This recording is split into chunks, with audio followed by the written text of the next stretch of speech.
What's good, everybody? It's your boy Anonymous, the author, aka Anonymous Rap Guy, and I am back with another little podcast episode, man. I'm excited. I'm happy you guys are joining me today.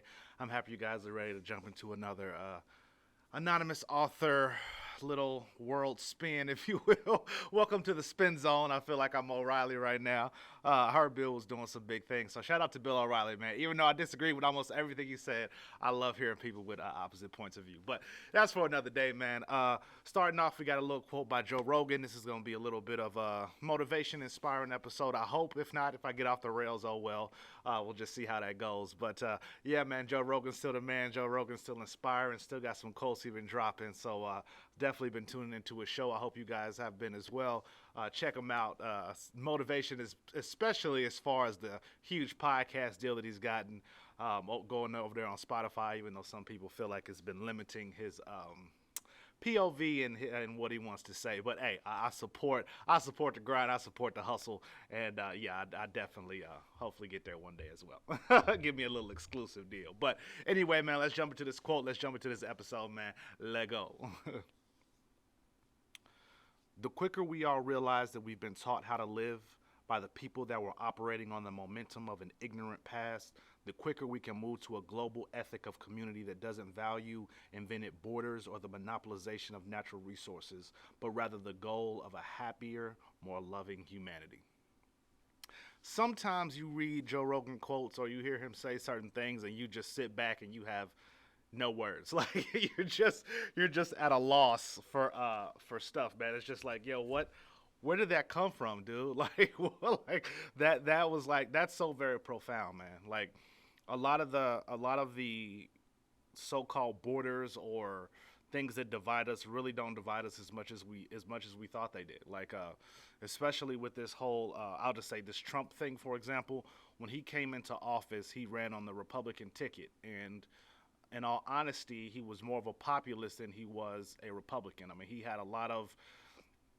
had some ideas that crossed even over to the Democrat side. And not, like I say, a good idea is a good idea, but a lot of the people that went for him and a lot of the people that went against him strictly went for him or against him based on imagined or fake party lines that didn't exist in some instances. I'm always one to think that if somebody has an idea that you completely and utterly oppose, then you oppose the ideal. You don't oppose the person, because everybody has certain quirks or certain personality traits or certain thought processes that you're not going to agree with wholeheartedly. Hopefully, they're not, you know, irreconcilable differences. Hopefully, it's something that you can see the point of. Hopefully, it's not something like racism or sexism or some of the isms that you just really can't ever agree with on a certain level. But if it's just something simple like, hey, we disagree on the best kind of cheese, or we disagree on the best kind of meat, then it's like, hey, we still agree that we like meat. You know what I mean? Like in certain instances, it's like, hey, we all agree that we love America. If you're playing the political game, but it's like, how do you go about fighting for what you believe in and fighting for what you don't believe in, and making sure those values or ideas don't get into certain nooks and crannies or certain offices or certain places. It's like I can understand that voting and feeling like that, but never to the point that you want to physically harm a politician or bring physical harm to yourself because or a friend or a family member just because you don't agree with certain ideas or certain things that they come up with. I mean, it's always the idea of, hey, I love you, but I don't necessarily agree with everything that you're doing. Like a perfect example to me would be, if you have a child, let's just say you have a parent and you have a parent has a child one, and this child one has done very obvious crimes that, like, let's say murder and yeah, let's go with murder. Let's go with murder and let's even say rape. It's like, listen, you're my child and you came from me, and I feel like I'm always going to have that attachment to you. So in some aspects, I'm always going to love you for who you are, but those actions have put me in a place where I cannot ignore them. I have to do what's right and turn you in. I have to take you to the authorities. I have to make sure that you see your day in court, or that you get sent to jail because some of the things that you do just aren't right. Like, I always love you, but I don't agree with anything that you're doing right now, and you've got to be held accountable for your actions. Now, that is an extreme example, obviously, but that's just the idea that I don't want I don't wish any death. Well, you might wish death upon someone if they rape someone or murder someone you love. But like I said, it's an extreme example. Maybe not. Like I said, I'm not the best at these metaphors, man. Maybe I should have came up with something a little chiller. Okay, so you got bacon and you got ham, right? I don't know where I was going with that, but yeah, back to the quote by Joe Rogan. It's just all about like we. This is gonna sound like a millennial thing or Gen Z or Gen X or whatever you want to say it, however you want to say it. But living in these days and times, you have to take for granted that we're living in these days and times. You have to accept that some of the past thinking of some of the past orchestrators and originators of some of the things that we hold dear to today had some crazy and ridiculous ideas. They had some absurd and damn near unforgivable mindsets because of the time period and the era that they came from. It doesn't mean that you can't enjoy or appreciate what they've created or what they've brought, but it's like at the same time, you definitely have to be recognizable or conscious or conscientious of the fact that, hey, things have changed dramatically even in the past 10 years, let alone past 50, 60, 70, 80 years. So take everything with a grain of salt. Appreciate things for a sense in a vacuum that that maybe, a lot of people look up to Lincoln, but at the end of the day, he had some crazy ideals as far as slavery and as far as how certain things should be operated. Like you said, he wasn't necessarily against slavery as a whole. He wasn't one that wanted to completely end and abolish slavery. He just wanted to starve it off. He knew over time probably it would die out. He just didn't want it to expand and it begin to envelop the northern states. But that's not to say that he was out there every day wagging his finger and yelling and screaming at people saying, "Hey, you guys shouldn't be doing this." I mean, he even said, "Hey, I don't want to take your slaves." So it's like you like things in a vacuum, like from an African American standpoint, which I am one. You definitely have to be like, I appreciate you for being a president and coming up with the Emancipation Proclamation and definitely freeing slaves because you had the power and you had that ability. But it doesn't mean I have to agree with everything he ever said. Doesn't mean I have to agree with any of his ideals. Doesn't mean I have to look at him with a certain glazed over look to ignore everything that he's ever done. Same with George Washington. He owned slaves, but it doesn't take away from the fact that he was one of the original founders of the country. So like I say, you have to take everything with a grain of salt. Realize where they're coming from. Realize the perspective that you have, and realize the times that they were living in. Like I say, it doesn't mean we have to agree with them, but definitely appreciate it for what it is. And as far as the Joe Rogan quote, man, I agree with that idea 100%. Like I don't have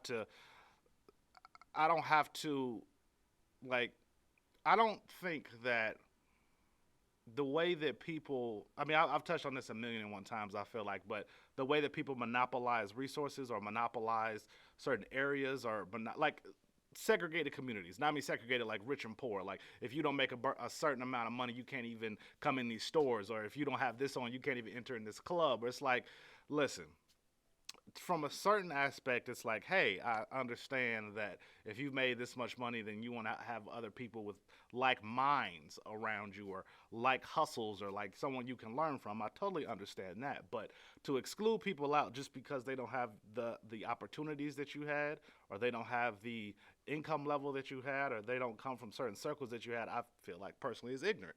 I feel like that you can't really say that.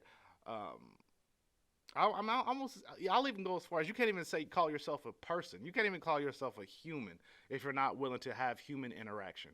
Granted, I'm antisocial, so coming from me, this is a little far fetched. But like you have to have that human interaction. You have to be willing to talk with everybody. Like I'm willing to talk to a homeless person as much as I'm willing to talk to somebody that heads a Fortune 500 company. Granted, I haven't had the pleasure of talking, like my ratio to talking to homeless people to talking to Fortune 500 definitely skews to I've talked to more homeless people, but if I ever get the opportunity to talk to someone of a Fortune 500 company, hey, I'm all ears, man. Just like I'm all ears with a homeless person. Like you can't go into the world thinking that it's certain people that you don't have to associate with. Like you can always learn something from anybody and everybody. Like that's really what the human experience is sharing information, learning from other people's information, which can come in the form of experiences, life experiences, or the roads that they've walked, just depending on how you want to phrase it.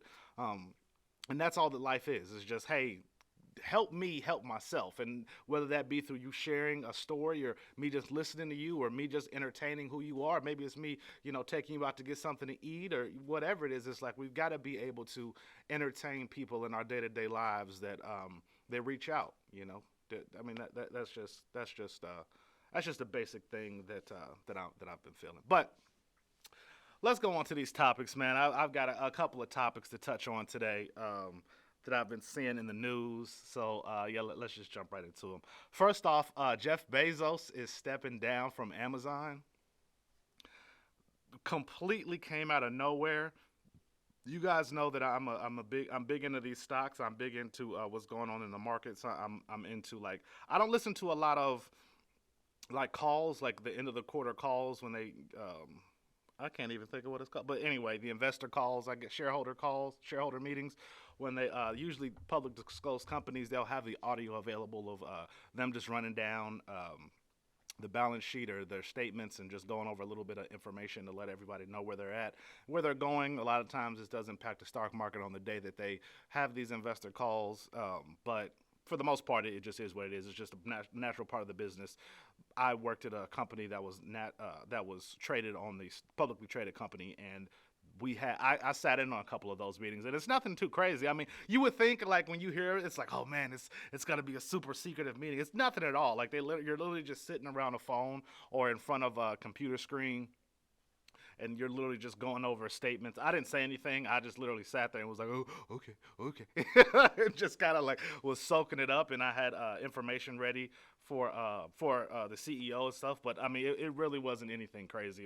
It was more educational experience, and sitting in on those, like sitting in on that meeting, kind of gave me insight into why I think Jeff Bezos stepped away from his position. I think that, being the world's richest man, well, previously being the world's richest man, and having his hand in so many other avenues and ventures, like you guys know, he's trying to go to space. He owns the Washington Post. He's trying to do so much with the environment and things like that. So he's got his hands in a bunch of different jars, if you will. And I think that Amazon, being the CEO specifically of Amazon, would have brought him some unwanted ire, some unwanted hate, some unwanted questioning that he just wasn't up for. Like, when you get to that level, I mean, because he's still going to be an executive chair for Amazon, so he's still going to have a very big say in the company. He's still going to own the majority of the stock in the company because he started it, and that's part of his, you're a CEO, they're going to give you a ridiculous amount of shares in the company, especially if you're the CEO that started the company. So he's still going to have a huge, massive say in what's going on at Amazon. It's not like he's just stepping away and you're never going to hear from Jeff Bezos again. He's still going to be like running it from the side or running it from the shadows. If you're a conspiracy theorist like myself, he's definitely going to have a very powerful voice in the company. So don't think just because he's stepping away as CEO, he somehow loses his power or loses his authority, or the company is going to be going in a completely different direction than what he wanted it to.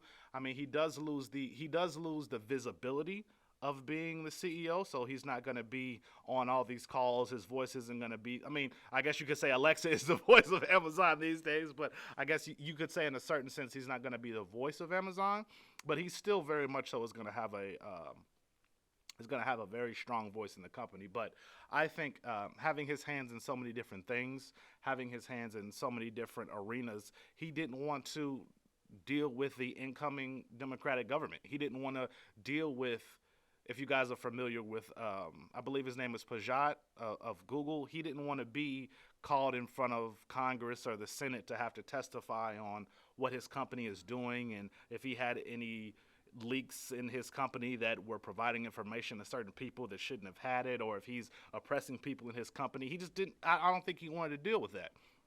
He doesn't want to have to go in front of, I mean, no one likes to deal with the government. I mean, let's just be honest.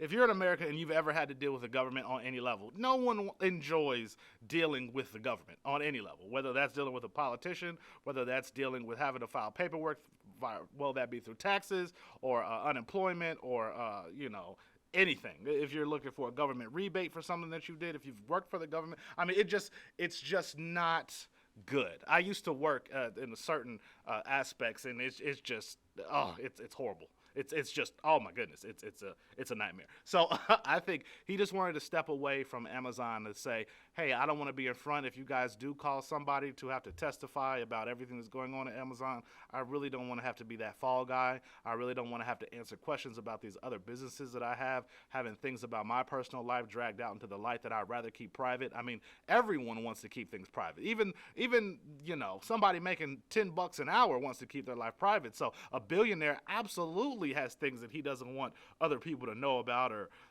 I mean, I'm sure the divorce that he went through left a sour taste in his mouth as far as people throwing out all types of information about him and seeing what sticks and dragging his name in the mud just to drag his name in the mud. And he was probably like, yo, I'm cool on it. I've got all this money. I'd rather just have a peace of mind. He's single now. Well, for all intents and purposes, he's single. I don't know if he's, courting a young woman, but he's probably like, look, I want to smash what I want to smash, and I don't want to have to worry about my name being in the tabloids if this lady is seeing me on the daily. It's like most billionaires that aren't parts of huge companies that we don't know about, or that run their businesses from the side, we don't see or we don't know about. Like, you could probably name if you think of five billionaires, you probably think of people that are in the limelight. You probably think of an Elon Musk, Jeff Bezos. Like, you're thinking of people that are whose face that we see every day. It's like it's a lot of billionaires that we don't know. They just play their back role. They go to job. They work every day. They probably do a couple of interviews here and there, but for the most part, they mind their own business. They make their money, and then they go home at night and do what they do. And I don't blame them. I definitely don't blame him. I'd rather, what J. Cole say, man, I'd rather make $1 million and no one know who my name is. Like, I definitely feel that. Like, let me mind my business at the crib. Let me count my money. Let me smoke a bleezy. Let me take a drink. Let me do whatever, man, by my lonesome. I don't want nobody knowing what I'm doing. I move in silence, man. Y'all need to buy your business. Hey, get you some, okay? So, shout out to Bezos. I mean, in that aspect, I definitely have to say I don't see anything wrong with it. Now, I also heard that he was taking tips from some of his workers. Now, I don't know how true that is. Like I say, Amazon and from the CEO to accounting, I mean, there's a whole bunch of things that kind of get fudged down the road. So, I mean, if he was doing something illegal, if he was doing something wrong, and they find out, hey, you drag his butt into court and make him testify. But just for somebody that wants to step down, that wants to do their own thing, hey, man, I definitely support it. You made your money. You made the company a Fortune 500 company. Your Amazon brings in hundreds of $millions annually. So do what it do, man. I don't hate on that at all. I ain't hating on that at all.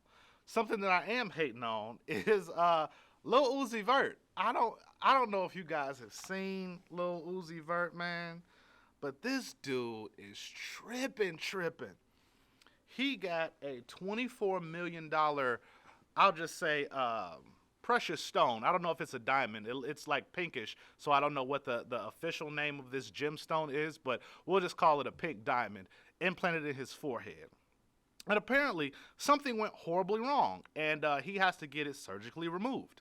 And it's going to cost him a pretty penny, because if he doesn't have it removed the proper way, apparently he can get very sick and possibly die. That's what he posted on his social media. That's what he posted online, that he has to get the diamond removed, and it was like a thing of blood dripping off his forehead. So, first off, I just want to say, I hope Lil Uzi Vert is all right. I pray for him. I hope that he can get it removed. I hope that everything works out fine, that there's no serious damage taken. He's posting it on social media, so I'm guessing that it's nothing too serious. It's probably just irritated, and he needs to get it taken out because it's starting to irritate him. So, with that being said, hey, prayers and thoughts out to Lil Uzi Vert, man. Do the damn thing. I hope everything gets taken care of and you back to making your money.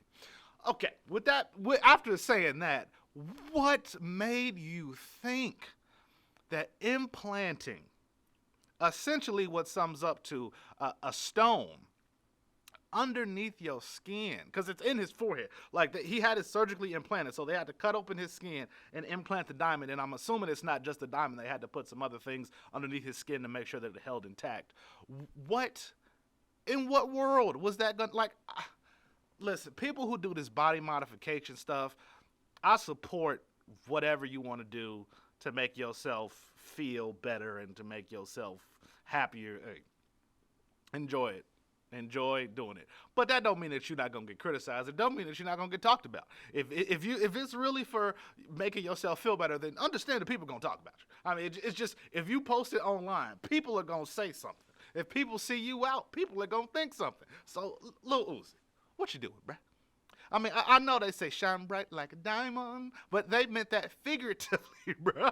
Like, they didn't literally mean, hey, get you a little flashlight, just point it at your forehead and get that diamond in there and just start shining. Like, people taking stuff too seriously, man. Like, it's 2021, and it's just getting crazier. We are just getting crazier and crazier as a people, as a society. I don't know where to go from here, y'all. I really don't know where to go from here. Like I've seen the ones like I knew somebody in high school, a young guy. Obviously, he's a young guy if he was in high school with me.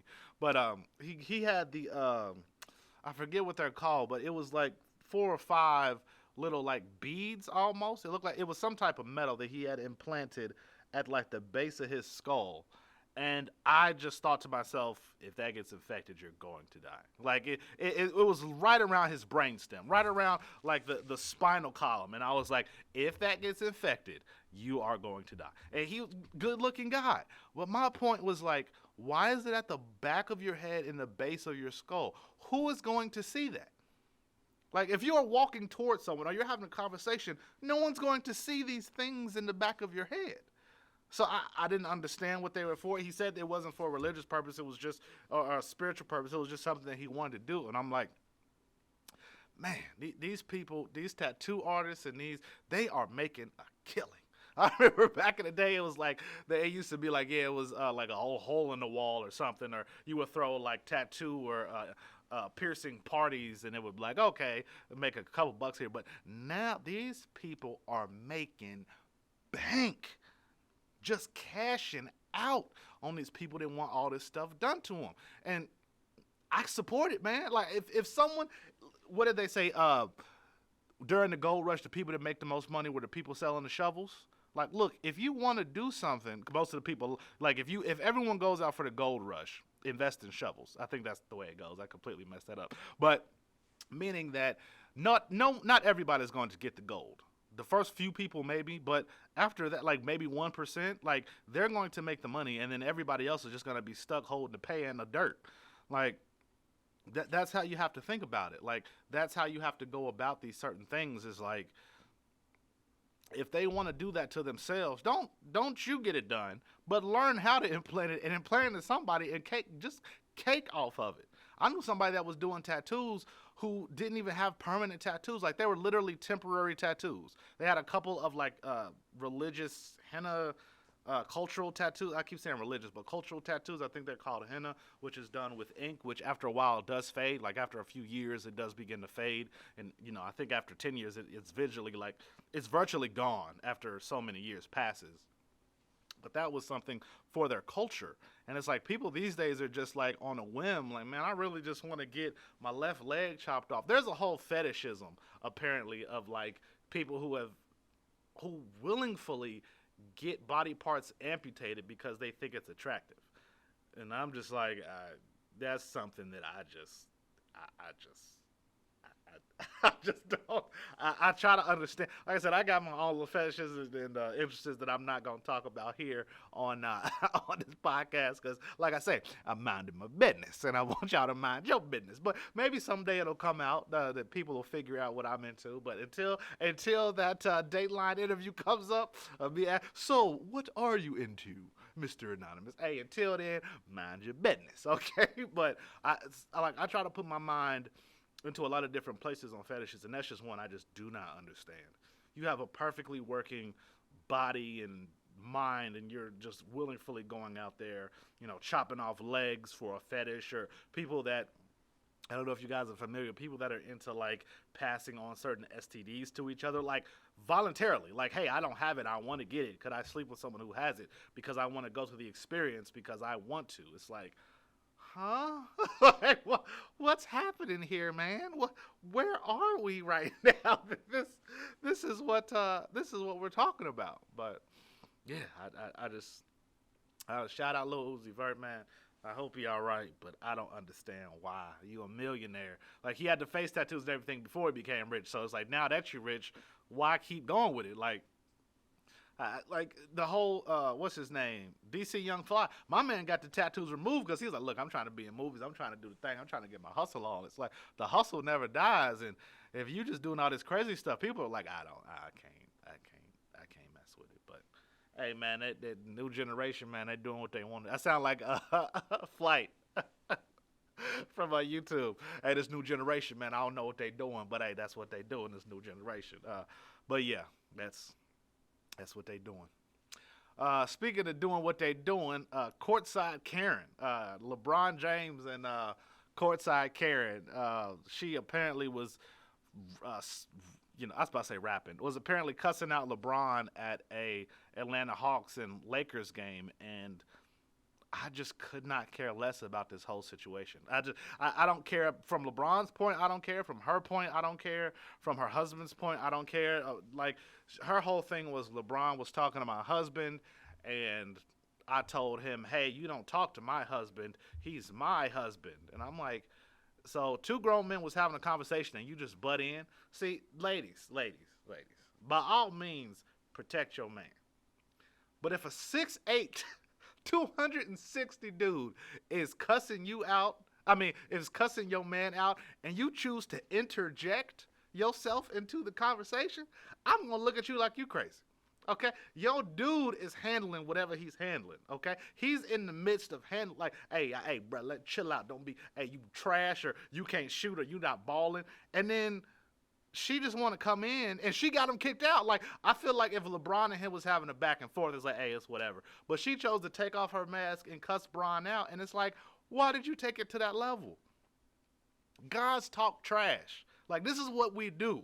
Like, it's just something that guys do. And coming from, like, from a wife especially, it's like, my job is to protect you and to make sure you're secure. If you yelling at LeBron, now I got to take it up another 6-7 levels, because I can't have nobody cussing my woman out.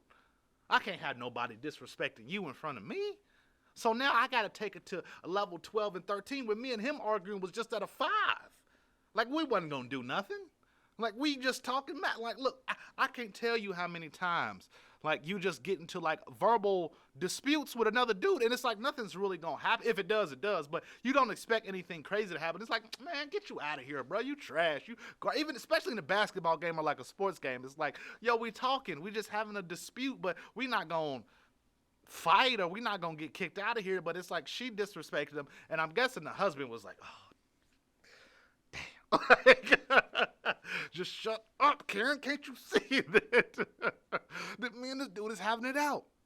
And she ends up getting him kicked out.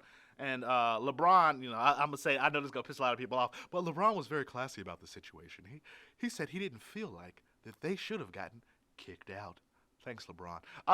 But like people have verbal disputes and spatting arguments all the time. But when it comes down to a man and his wife, when it comes down to people in relationships, when a woman gets involved and, like, guys arguing, it's like, yo, now I have to take it up. Now I have to take it to an extra level. One, because it's my wife. You're not going to take me serious as a man, yo man, especially if I let another dude talk disrespectfully to you. Two, I got to get his anger and attention back to me, because I don't want you to say nothing crazy. And then I got to fight this dude. Like, I don't want to take it there. Just from a personal preservation aspect, like, yo, chill. Like, I'm trying to live life, and you is messing it up for me, girl. But yeah, man, shout out Courtside Karen. I thought that was hilarious. But just another day in the NBA. Just another day in the NBA. And lastly, man, before I get out of here, just the last subject. Apparently, Joe Budden is moving to Patreon, which hurt my heart. I don't know how true that is. I don't know how, like, the specifics of the situation, but apparently he's moving his podcast to Patreon, which, in my personal opinion, is showing me two things. One, he's not getting the deal that he wanted, the exclusive deal that he wanted, unless this Patreon deal is an exclusive deal, which I don't think it is, because Patreon is not like a Spotify. It's not like a Google. It doesn't have subscribers in the way that they do. Like you're just getting content. It's like you're paying specific creators to get their content. Now, like I said, I really didn't look in this deal, so I might just be talking at my ass right now. And if I am, hey, guys over there at Joe Budden Podcast, y'all can say that I'm an idiot. Yeah, y'all can publicly flog me, and I mean not flog me. That y'all not about to whip my ass in the public. But then I have no idea what I'm talking about. But it's sad that that he might have overvalued his value, really, if nobody else is willing to give him the deal that he was looking for, or if they're really just stalling him out and like, hey, we'll make you wait, and then you'll eventually come back to us because you have no other choices. Like, I really hope that's not the case, because Joe Budden has a lot of loyal, awesome fans that support him, and I really hope that continues, and I really hope that they continue to grow. But if they're going over to Patreon, and they're going to be a Patreon exclusive that you have to pay for, you got to pay to even, like, you've got a monthly pay just to get access to them. I mean, I feel like that's not a good thing for podcasting. That's not a good look for Joe Budden specifically, because he's a part of the culture, man. Like, people love hearing his voice, and if you go exclusively to a something that's behind a paywall, if they call it a paywall, like you can't get access to it unless you physically pay for it, then I feel like that's very limiting. I feel like that hurts the brand, that hurts the product, and it's just alienating you from the people that want to support you. Like, hey, if it's still going to be on YouTube, hey, that's dope. Don't get me wrong, that's dope. But sometimes podcasting is better consumed audio, just through audio, and while you're doing something, just have it playing in the background. So I wish those guys all the success in the world, man. I hope that story develops and I get some more details and I can update you guys. Like, oh, yeah, Joe Budden is still going to be doing his awesome thing, and this is a special kind of deal. But, yeah, that kind of bummed me out when I first saw it. But, yeah, shouts out to those guys. Shouts out to y'all for listening, man. I'm going to get out of here, man. Please be kind. Please be dope. But more importantly, anything else, be yourself. I'll catch y'all next time. Anonymous out. Peace.